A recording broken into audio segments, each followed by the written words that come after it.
Hello, my name is Morgan Millsaps. I'm a student with Chattahoochee Technical College enrolled in the Early Childhood Care and Education degree program. Today is September 29th, 2024, and this video is for ECCE 2202-2898, Social Issues and Family Involvement with Professor Dr. Taichi Mason. Today's video is going to be about interculturalism and why it's important in the early childhood classroom. I'll be referencing the article Interculturalism, Addressing Diversity in the Early Education Classroom, as well as the video Learning About Families Culture by Eastern Connecticut State University with Tanya Moorhead, a professor in special education at this university. So when you look at a child, you can't look at them and say, you represent every person of the race that you are. For example, if you looked at me and said, you represent every American white woman, that would be incorrect because I'm from the southern U.S., and you would automatically discount many women in the northern U.S., and there are definite different cultures between the two. In the same way, for a minority group, if you were to look at a Hispanic American and say, you represent every Hispanic American family, you'd automatically discount numerous families that could come from different areas of Hispanic countries. You could have a family that is from Guatemala, you can have a family that is just from Mexico, you can have a family that is from Spain.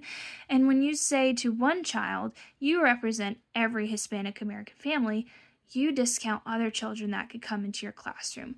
In the same way, in your classroom, you shouldn't look at a child and say, I know you because I've met someone of your race before.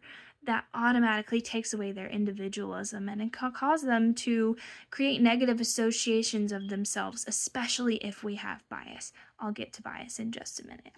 But let's first define interculturalism.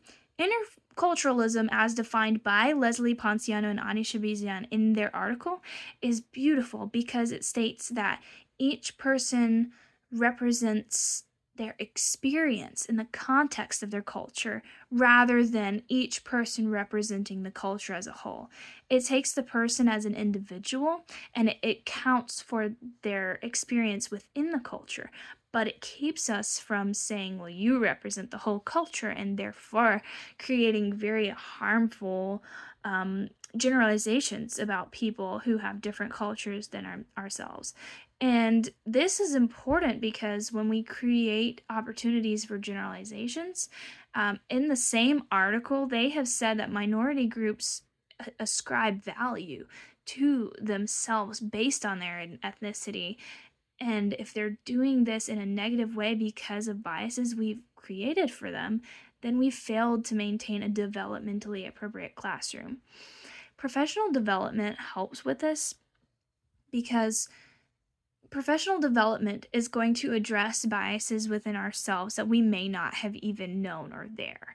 And when children ascribe to negative narratives that we've created just because we have failed to address a bias, then we fail entirely at maintaining a developmentally appropriate classroom. So professional development is a way to address the biases that we have that we may not even know about or have never had an opportunity to address. For example, you may not, before being in the classroom, have been exposed to different cultures other than your own, and you may have some assumptions there that you would not have known had you not been introduced to this culturally rich classroom. So professional development, when created correctly, can help address those biases in a way that is uplifting for not only the teachers but also the students, and will help ultimately bring a positive experience to the classroom. So 3 suggestions that we can implement that are part of, a good professional development curriculum. The first one is suggested by Professor Tanya Moorhead in the video Learning About Families, a Child's Family Culture, is for teachers to immerse themselves in their class's culture. If you have a child who frequents a certain area of town, they go to a supermarket that is of their culture, maybe they go to plays or supermarkets or farmers markets, The recommendation there is that the teacher should go there too. It shouldn't just be up to the child to immerse themselves in our culture in the classroom, but it should be our responsibility to go to where they are experiencing their life. Go to the festivals, go to the supermarkets where they sell cultural foods, and experience it for ourselves so that we can relate to them. The second suggestion is to have prints and books representing their culture in the classroom. This is an inexpensive and invaluable way to make sure your children feel seen and loved in the classroom.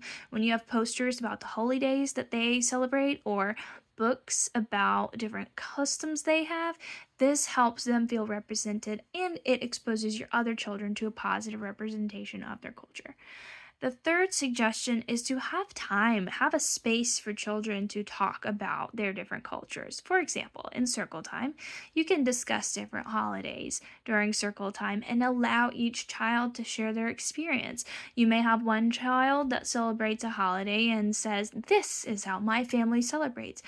Absolutely allow other children to chime in respectfully and say, "Oh, that's interesting. This is how my family celebrates." And the fantastic thing about being a teacher is you can facilitate this, and not only facilitate learning about different cultures, but how to learn about different cultures in a respectful way that children aren't aren't generalizing each other. You can share your professional development with the children in the way that you teach them.